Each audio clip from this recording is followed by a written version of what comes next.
The common theme is the heart. Like my ancestors gave me the message, come home to your heart. Like in this the interconnectedness of the two, that the breath can bring us to the heart. And the heart is like a portal that takes us to the divine. And so that's the common message that often comes through is being in your heart, being in the love that you are, remembering that you are loved and you are cherished and you are perfect the way you are, that you're not broken. There's nothing wrong with you. And this is where the psychology comes in. We just think there is. We just took on these beliefs and ideas about who we are.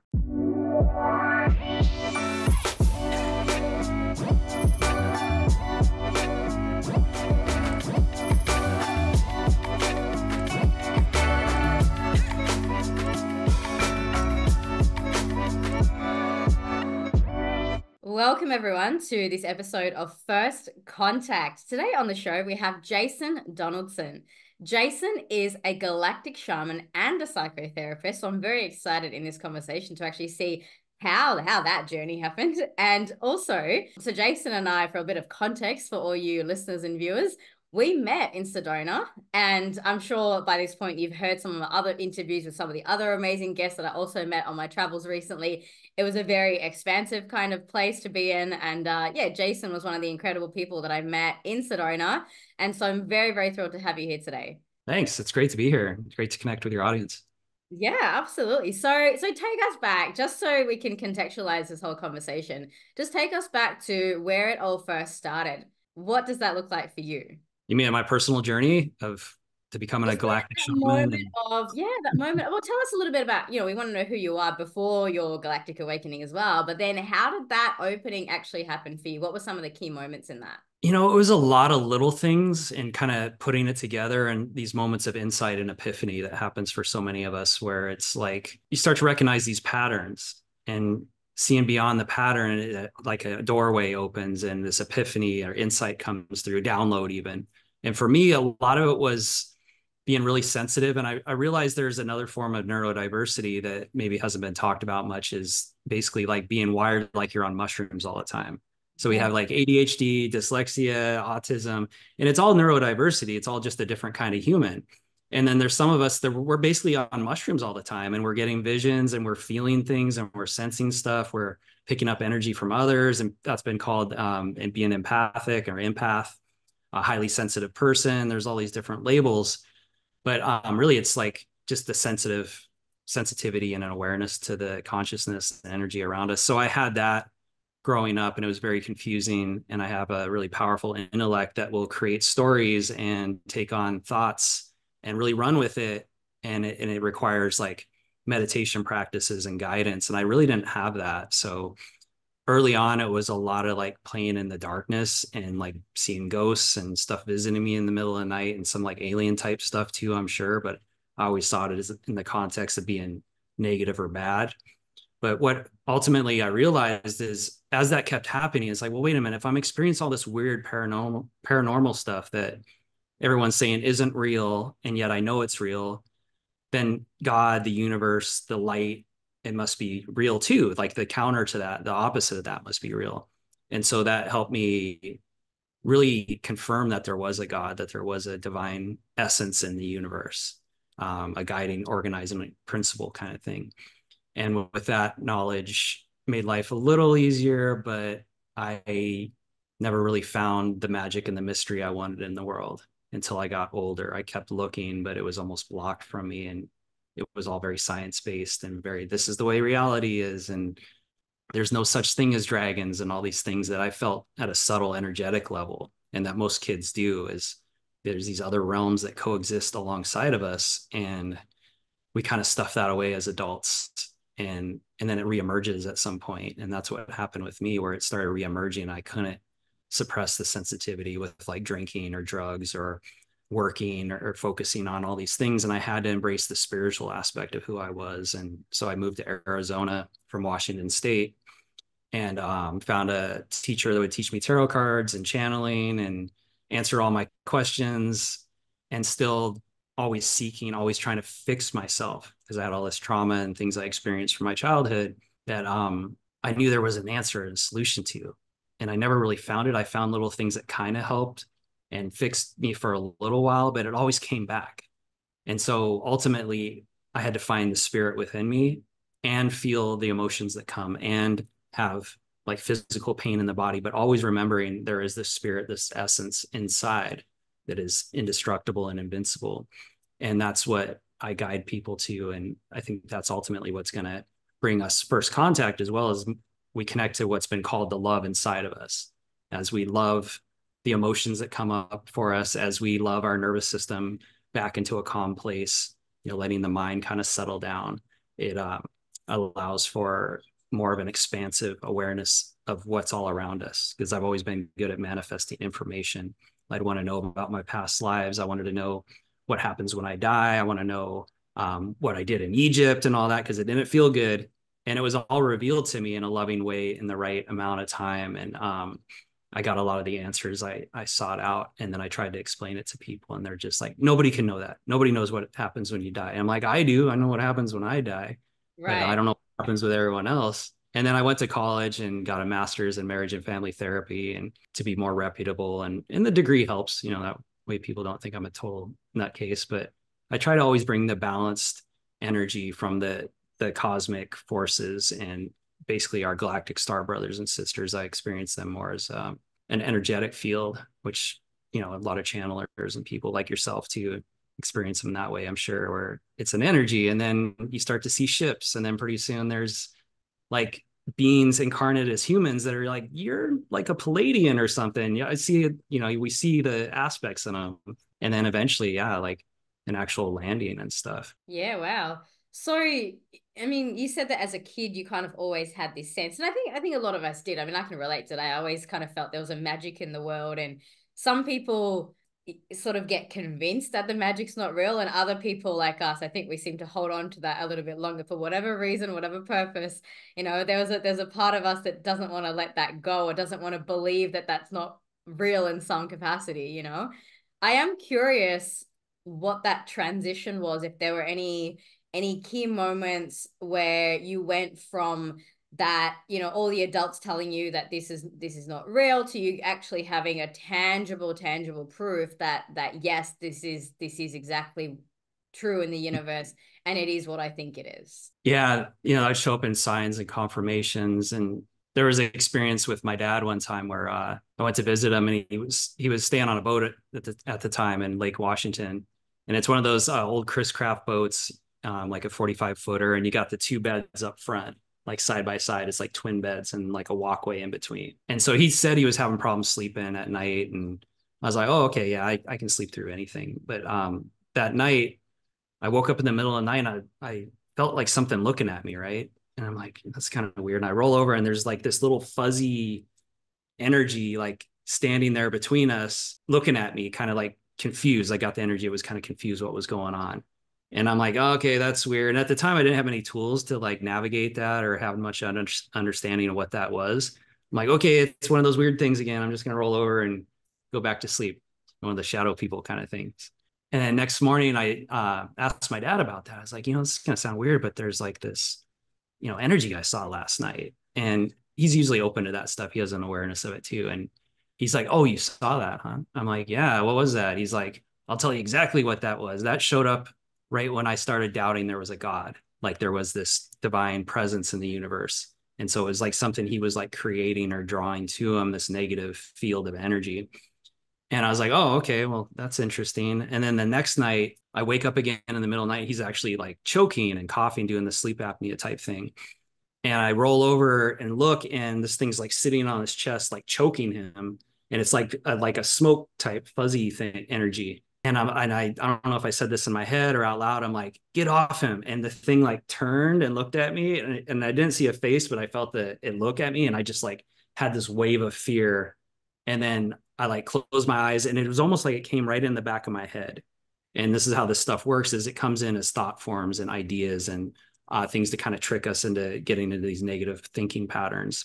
And so I was working with that, and I didn't have many tools at the time. And I think I'd used some Christian thing of like, devil get behind me, which my dad hates that stuff. So it made it even more intense. And then what I wound up doing is reciting the Anabakoa, which is a Jewish prayer from the Kabbalah, where it opens a portal of light. And so like portals have been a big thing for me, and calling in assistance from guides, and then it went away. But that was a good confirmation for me because, I experienced that, and then I asked him about it, and he was like, "Oh, you saw that." So he wound up clearing it. I did it. I did a little ritual in there the next morning and brought in some more love and light and energies that would help him embrace what he was going through and connect with, the divine once again, rather than this giving up on the hope and the light of creation kind of thing. And he wound up getting rid of it himself later. So yeah, that was one of my weird confirmation stories. Yeah, right. Yeah, and that's, I mean, that's as you said, it's more of a negative kind of energy.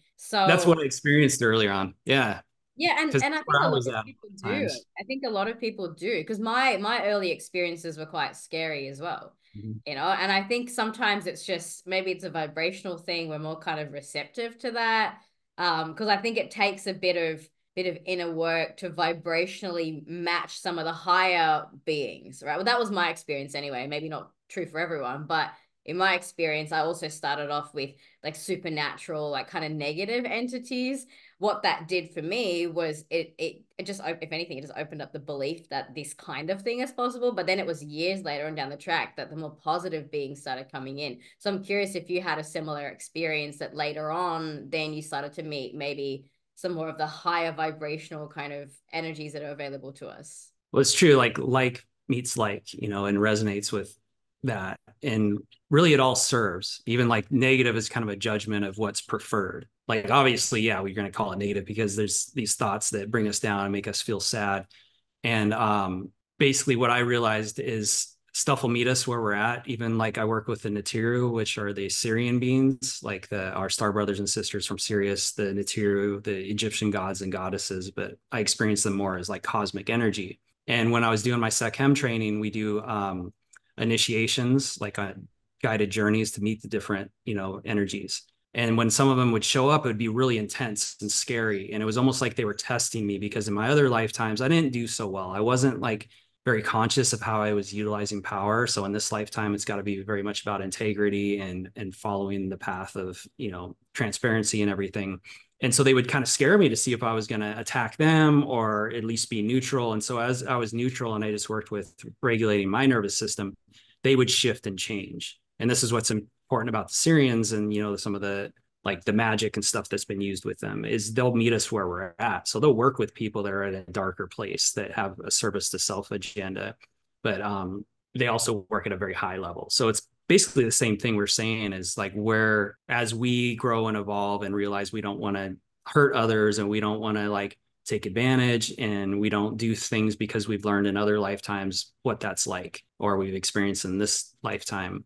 We choose how we approach energies and people and everything else. And the dark was what wakes a lot of us up, and it's not even really a bad thing a lot of times. Like when I do energy work on people, if I remove too many things too fast, things that people would be like, oh, that thing looks evil. It's scary. And they get sick. They don't feel well. It's serving them in some way until they're ready to shed it. And that happens just naturally because everything comes back to the light and love from which it was created. The rest is just the illusion and the shadow and the things that aren't really ready to be revealed yet. And that's what's happening now on the planet is things are being revealed to be felt and chosen. How do we want to navigate it? Do we want to fight it and kill it? Or do we want to like allow it to be as it is and love it from a distance? Like, okay, I see you over there. I don't really want to hang out with you, but I love you. And yeah, that kind of thing. So I think this next level of consciousness or evolution for the planet is inevitable. It's happening, right? Oh, it Gaia is. asked for this to happen. There is a reconnection happening with the galactics. What do you think people can do individually or even in small communities within their own tribes to maybe make this transition a little bit smoother or at least not have like an Armageddon type situation? How do you think we can navigate that best? We're already in the new earth. Like the new earth is here, and it's just a matter of choosing. And by choosing, I mean creating. Like, what is it you want to create? What are your gifts that you already have inside of you that maybe are a little scared to bring out because of the past conditioning and patterning and social standards of what is acceptable and normal? And as we create and grow things and come together in community versus like trying to fight and destroy or ridicule or punish, we're participating with the new earth. We're participating with growing rather than pushing against something. So it's very like Tai Chi. Like you can't beat a Tai Chi master. They're fluid, they're relaxed. You come at them with more force, they're just going to throw you even farther. And it's like that with energy in general, and especially like forceful energy.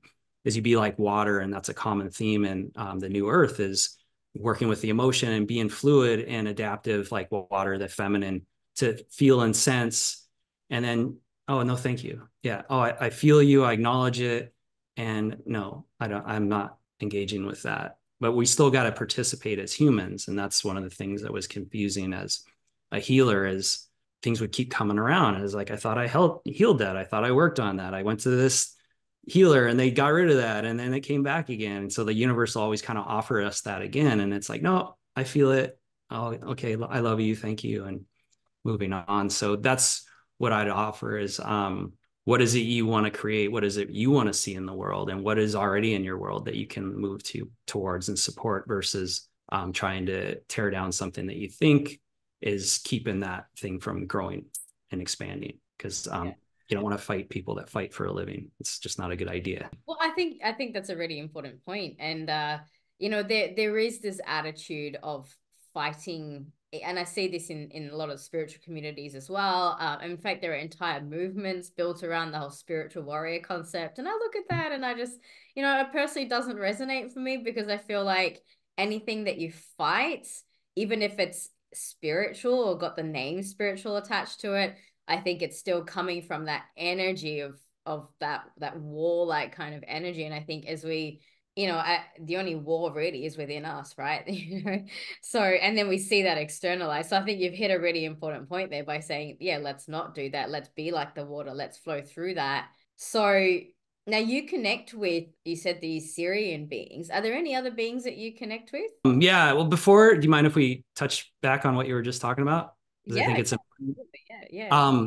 Yeah, I love to fight stuff too. I got like an Aries moon and I like to argue and fight. And like I was like, a etheric assassin kind of thing. And we needed to like take down these negative aliens and all this stuff. But yeah, I realized it was just like holding the boundaries. Like we can set a boundary and then you hold that boundary. And if somebody crosses the boundary, and this is where dragon energy comes in, you fight. You have to. You have to like, that's how I see it. But usually the boundary doesn't get crossed because we're so solid in our being.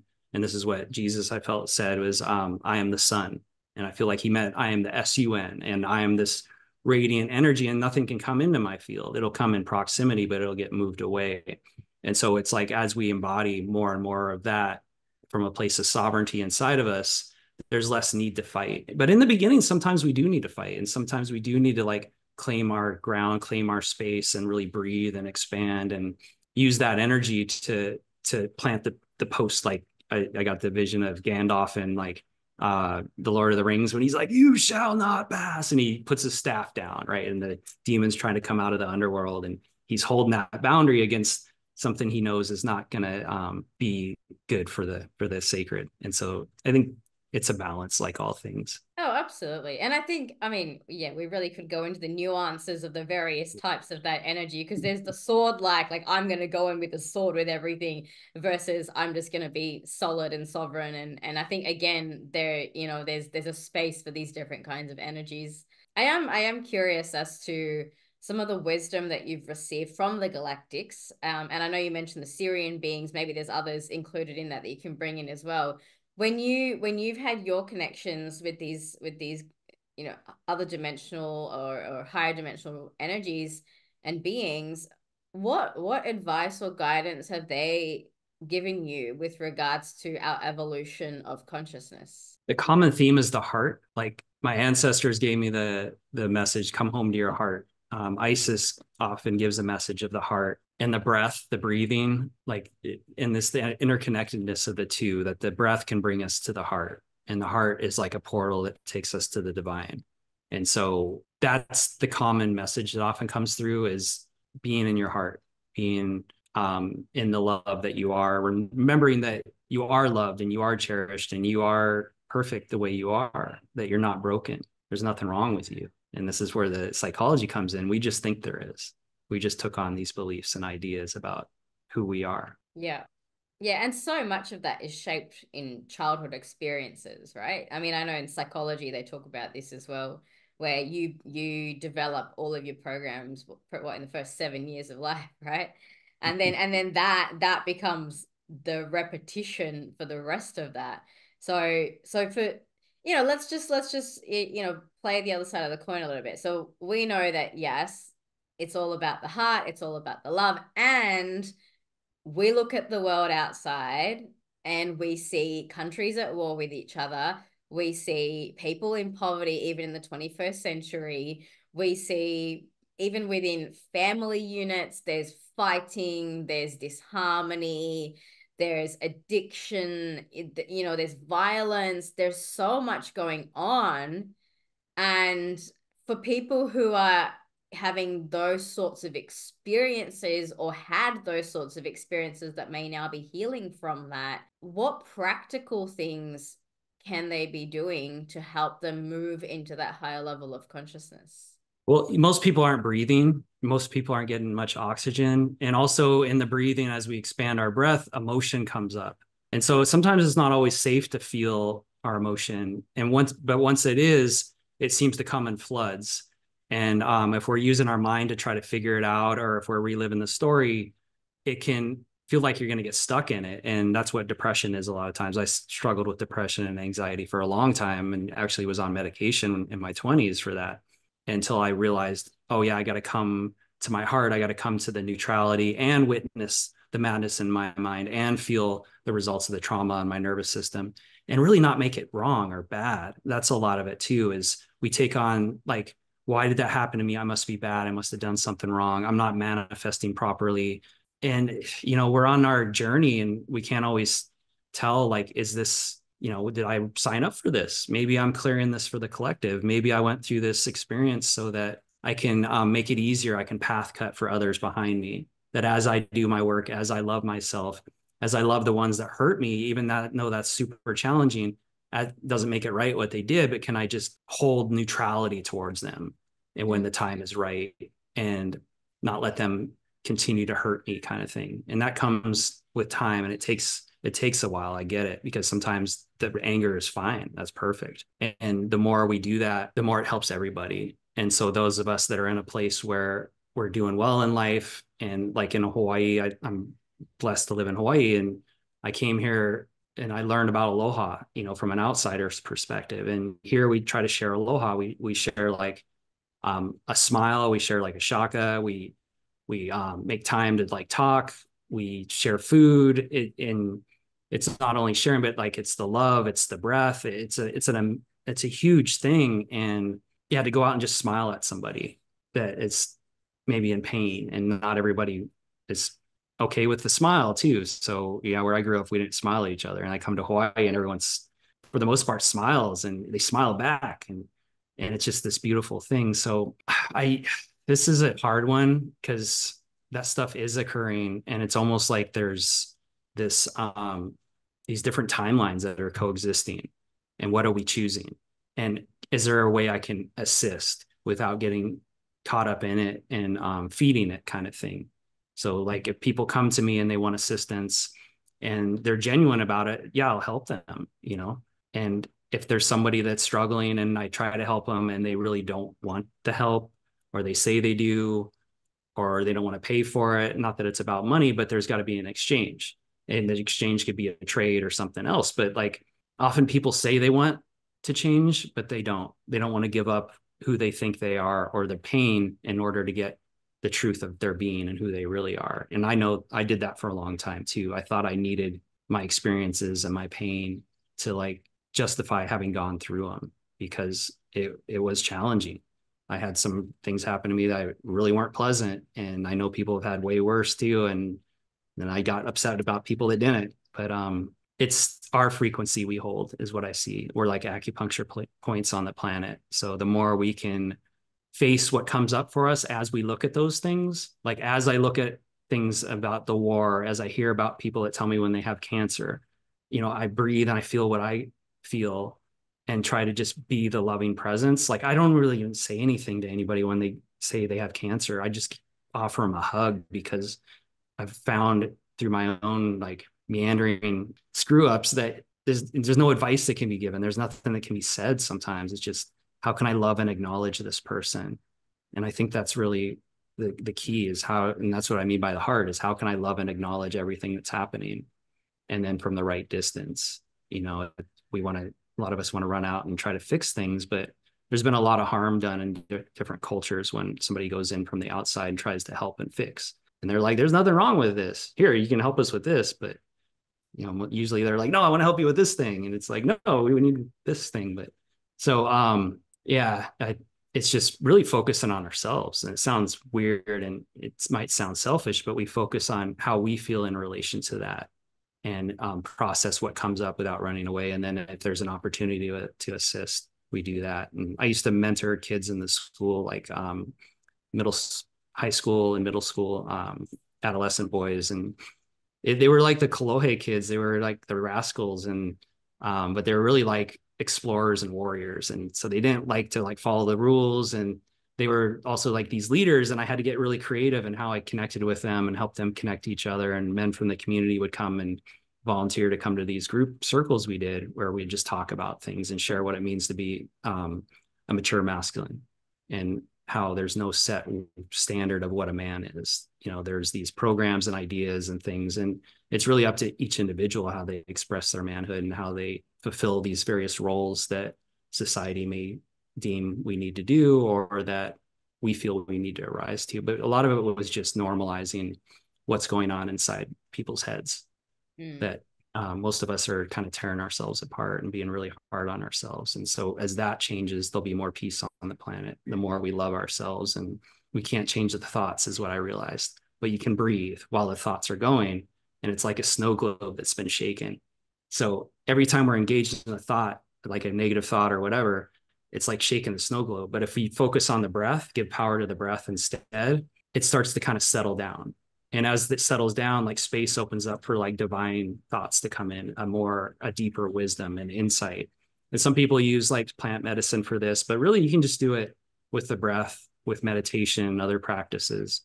And so that's a lot of the path. And then you try to do that while you're walking around out in the world as triggers come up and old patterns. So like you were saying, in childhood, things happen. And especially with like, you get into attachment theory, where we basically, based on how safe we felt around our parents, was how safe we felt to go out and explore, how far out we would go and explore. As a child, we'd go and we'd experience some new thing. We'd get a little scared. We'd turn around, make sure mom was there and she was okay and engaged and looking at us. And then we'd go a little further, and then we come running back, and if she's there, we felt safer to keep going. But if mom was busy with other things or stressed out, or if she wasn't even there, it made us take on these beliefs like, oh, the world's scary, or something would happen, and we would, no matter how loving our parents were, we would take on a belief like, oh, this thing is bad, because our ego mind wants to keep us safe, and it's going to make these associations like money's bad, or like these people are bad, or that person's bad, or these galactic beings, the reptilians are bad, because when I saw one, I got scared and it reacted to my fear, and therefore I think it's evil. And Right. there's some that are intense though, right? I've met a couple where it was like, oh yeah, that's not a friendly one. But most of them are like, most Yeah. of the galactic beings I've interacted with are very loving and kind and patient. Well, I think you've touched upon a really important point, because, I think there is this kind of divide in the community. I've seen this, in ufology, in the starseed communities. People tend to go one way or the other for the most part. Like, there's the people that say, oh, all the beings are love and light, and then they put their trust in any and every being in the Yeah. etheric realms. I'm like, whoa, like, hold your horses.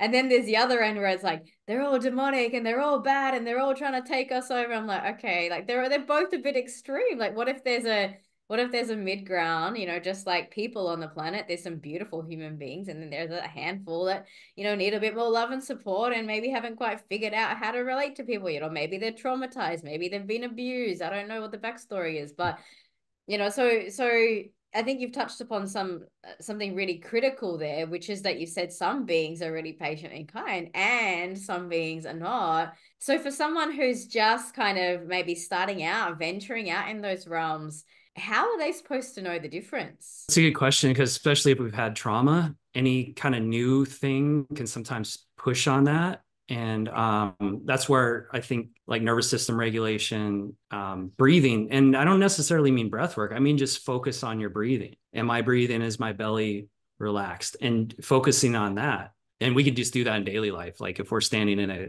checkout line at the grocery store and be like, oh yeah, breathe. Oh, my body feels kind of tight.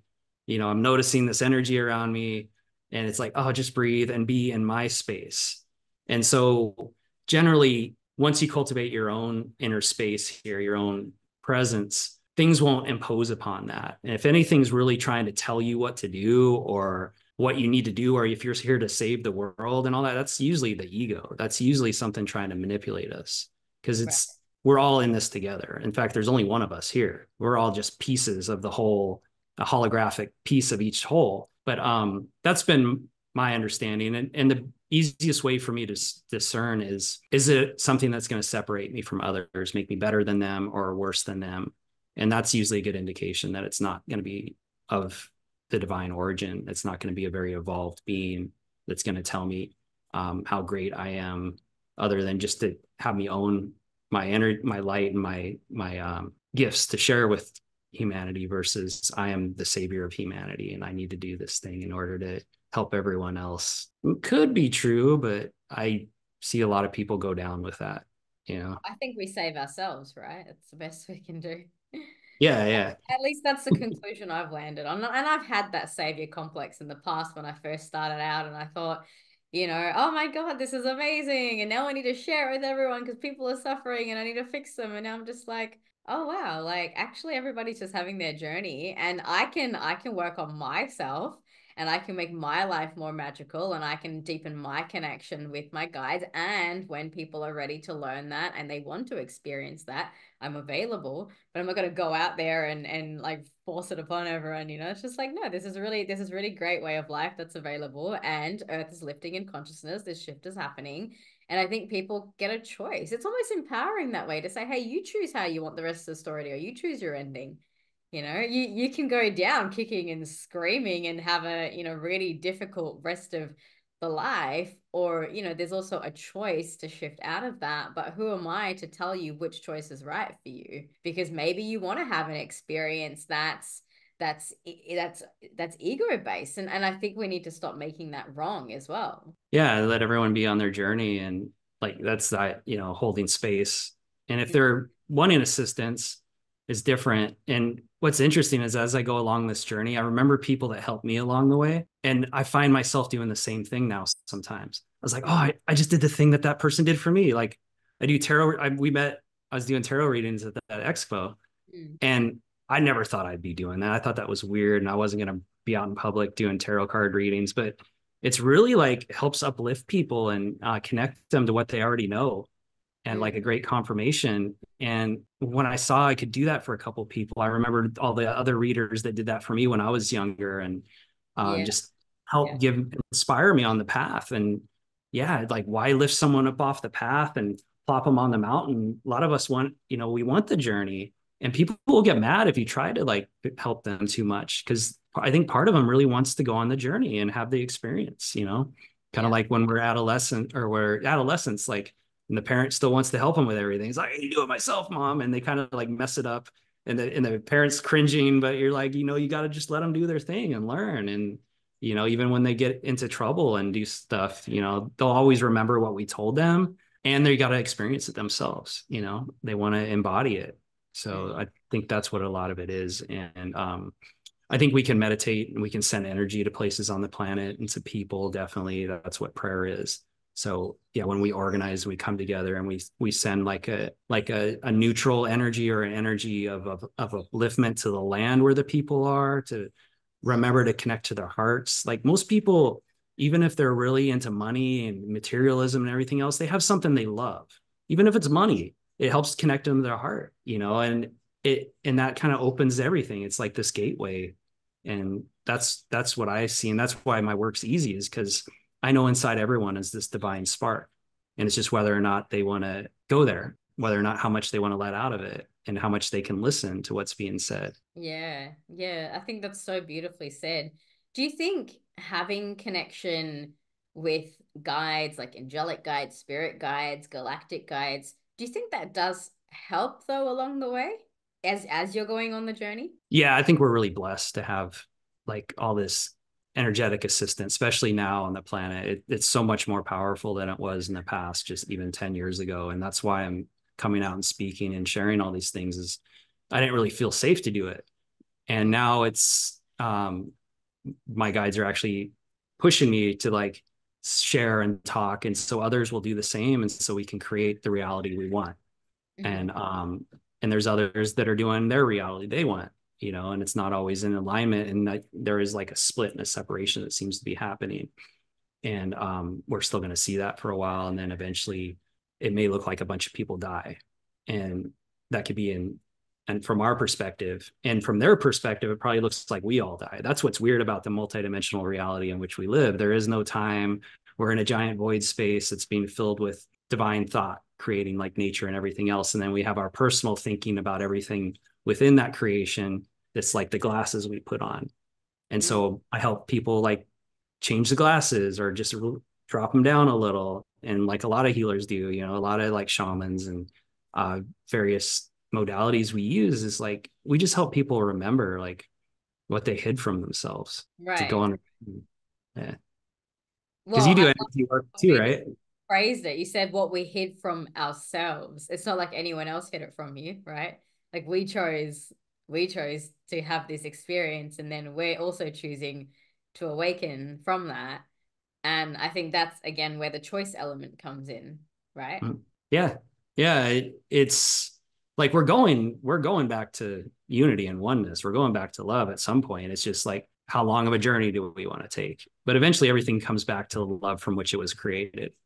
Mm, And even like with the Zeta, the story about, there's a lot of channeled information about the various galactic races, and Lisa Royal Holt has a whole library of information about that. And she has some galactic heritage cards that are really great. And she brought forth this information that was channeled about the different galactic races and their evolution and what they went through around the time of the ascension, like we're going through, and how they navigated it. And basically, all of them rejected their emotion at first. Nobody really wanted to embrace that part. But as they did, they grew and expanded, and they came into that higher and higher level of unity and oneness and patience with other things that aren't quite there yet. Basically, some people are uncomfortable with them, similar to the reptilians, because it's kind of like this flat affect, and like it just feels kind of weird to be in their energy because you're not feeling much emotion at all. It's more like intellectual, more like logical, and almost robotic. Like people say they're like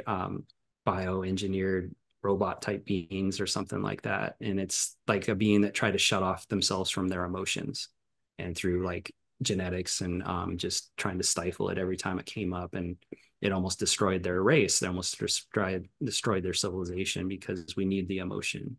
And that's where, as you know, the hybrid programs came in, where they were able to transverse time and space and come back and get the genetics from the humans, which there was an agreement to do with most of them. And again, it's, not always the case too. So most of the humans didn't remember that. Like most of them didn't remember when something like that's happening. Like, oh my God, this is what the hell is going on, being abducted and all that, mm. which I think I have something like that. I'm not 100% sure, but I've seen them in the middle of the night, like in my bedroom, Zeta. And so I actually was like kicking at it because I was kind of frozen. You know how they say you freeze. And I woke up and I was like kicking at something, and I saw like an image of one standing there and just kind of faded away. Could have been my mind. I don't know. But there's a lot of experiences like that. Well, it's interesting. Sometimes, if you have an experience and you have no reference for that, then I think there's a level of authenticity in that. But I think sometimes as well, because we hear about this stuff, and sometimes we can project it onto the experience as well. So it's hard to say like where the truth is sometimes in some of those experiences. But I have heard from a lot of people, these various types of abduction experiences. Some of them with greys, reptilians. You know, some of it's to do with people, their samples. They want to take the samples of whatever genetic material they can get. So I mean, I've heard just a lot of things in this space. It sounds like you don't have any conscious memory of any of this, though. Yeah. Not fully. No, I mean, it may be revealed at some point. I had an experience too of some like sexual trauma too when I was 5, and I openly share that, but I don't remember. In fact, I tried to unpack it, and my guides are like, "No, you were looking at the TV for a reason. Like, you don't need to remember." And it was probably just like fondling or something, not nothing really, which is scary as hell when you're that age. But it was a feeling of powerlessness, and what I saw was the being that was working on through that human. It was somebody in pain, and there was an actual like entity or being on them, kind of using them like a machine kind of thing, like a avatar type situation. And that too was for my development and my growth, where I experienced like being able to leave my body. I experienced the understanding of what can influence people here at certain levels. Maybe this is too much for your audience. I don't know. I just kind of share openly with all the weird woo woo I don't think energetics. anything's too Minds. much. I just, as you're telling this, I just have a lot of questions, you know? I think we go into a lot of rabbit holes in this All podcast. right, cool. It's I like, think you can open the floodgates there, no problem. I am curious. I mean, my first question is, what would be the purpose of that? Like, other than, you know, maybe you learning something, or like, you know, when we're talking about sexual energy particularly, it's a very sacred energy. So when I hear these sorts of experiences, I immediately ask myself, well, who was behind that? What was the purpose? What were they trying to do with that energy? Because it's obviously very strategic. You know, I mean, we're going into like, we're talking about very pure, you know, sexual energy when it's a child. Like when you're working with a child, it's very untainted, it's very pure, you know, and especially at that age, there's a level of innocence in that as well. I mean, at 5, you don't even really understand what that part of your body is for other than to go to the loo. Like there's yeah. no understanding around it whatsoever. And I know just from, so I used to work in childcare, right? So I remember one time, and this was in my early training days. This was one of my very first practical experiences I had. I was doing a short stint in a daycare center, and I walked into the bathroom, and in, you know, there was a boy looking at a girl's parts, and I called the manager straight away because I didn't know what to do. And she just said to me, she was like, you know, at that age, it's normal, it's curious, there's nothing weird about it. You do tell them, like, you know, this is private, you explain it to them, but at 3 years old, there's nothing weird about that. There's nothing sexual about it. I just freaked out because I was like, I didn't know what to do. I'm like, these kids are doing this thing, and it was innocent play for them. There was nothing weird about it, you know? So even at 5 years old, you're kind of still in that realm of innocence that Oh, even if you did get touched there, I don't think you would realize that there's something is like sinister, you know. And I'm sure siblings do it all the time where they accidentally or even out of curiosity might touch something or ask something or see something, and it's like not a big deal. So when you share that, I immediately think, well, if it was an adult being doing that to a child, well, that's a whole different ball game. So obviously there was more intentionality or some purpose behind it. If the being had some reason, I don't know, what can you sort of answer there on that? well, there is a shock I recall Okay. from that.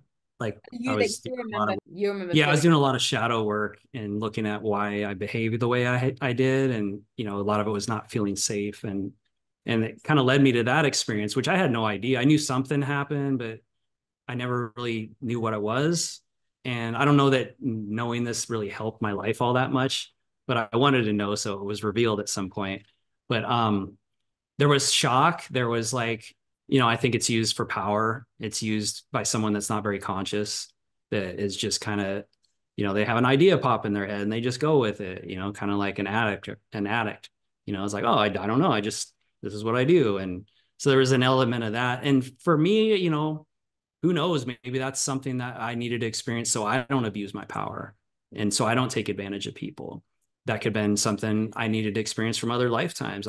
That's what I mean is like, we choose these journeys sometimes, and it doesn't mean we're bad or wrong or something, or even needed to make them bad or wrong. It's obviously not something I would condone doing or would allow to happen under my watch, but it's something that happened, and I got to trust that that was for me rather than something that was a reflection of being broken or something. I think that's the biggest thing. If anybody's listening to this and had similar experiences, that, you know, a lot of this stuff happens so that we can experience a depth of who we are beyond what comfort is there on the outside. Like, it really forces us to go deep inside and love ourselves and love those parts that don't feel safe, and really be with them and allow them to express and not make them wrong or bad, that we didn't do anything bad. And that's what we always tell people, right? When they experience something like that, we tell children, we're like, you didn't do anything wrong.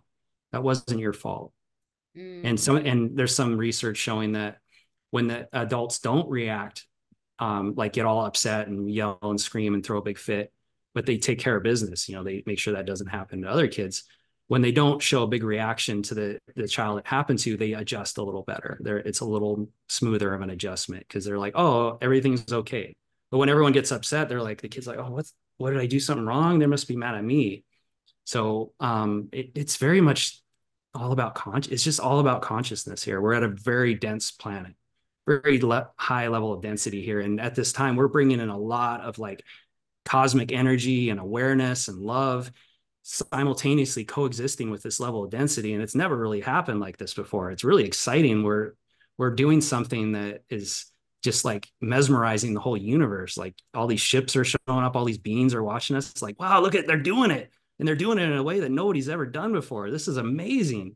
And so that's what I would share too, is like, just know that you're part of that amazingness, that you're bringing this light despite what's happened, despite what's happening around you. And you're holding it, and you're allowing yourself to get angry sometimes or feel sad, and not making it bad or wrong, or that you're not high vibe enough. That's the human experience. We're always going to feel stuff. You know, I tried to get rid of that, and it doesn't happen.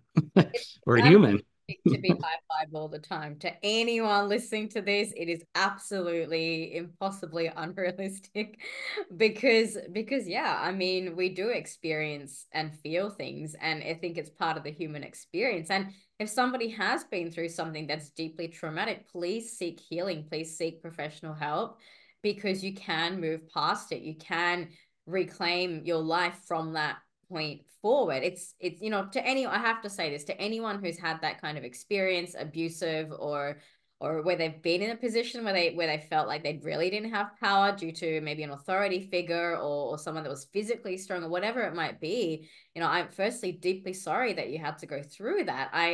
You know, I'm not even going to say like that you chose it, whatever. No, none of that. I'm just sorry that you went through that. And also, now that you know, you have the opportunity to make the next decision, I think that's where things can really go one way or the other. You can spend the rest of your life being traumatized by the trauma, or you can seek the help that you need and really move on from that, and in your own time, when it feels right for you, if you feel it in your heart to bring more self-love and maybe even get to the point of forgiveness, that is a pathway that is available. Yeah. Nobody would consciously choose that. It'd be like a higher thing, if at all, right? So yeah, thanks for acknowledging that for people. Yeah. So, any final messages from your guides? Do they have anything they want to share with us today, just to close it off on a good note? Like, some of the other guides are Octurians. I was shown Orion lifetimes, Aquafarians, so like the dolphins, the whales. Let me see what message comes through. Basically, you're not who you think you are. You are so much more. You are the light and love that created you. You are the blessings that have been bestowed upon you. Like, look to the earth, look to Gaia, look to the mother to hold and support you. She's always holding and supporting you, always loving you in her nature, in her whispers. Know that you are loved and cared for, that you are never abandoned. You're always here with you. We love and cherish you, and thank you, brave soul, for this journey you're on. Knowing you would forget, you came anyway. Knowing you might get lost, you're always with us. Nothing is ever lost. Nothing is ever forgotten. Nothing is ever stolen or taken. You are whole and complete. We invite you to breathe into that knowing, deep into your heart. Let go with a ha. You breathe and expand and focus on your heart. You can always release with the ha. down the feet, down the toes, down in the earth, releasing, relaxing, letting go. Always the expansion and the release. This is your anchor, your key, the opening of the ways. Thank you. Beautiful. Thank you to the beings and also to you, Jason, for being here today and sharing that beautiful practice with us at the end, and for the rest of your amazing conversation as well. Thank you. Thank you very much. Thanks everyone for listening. See you on the next episode.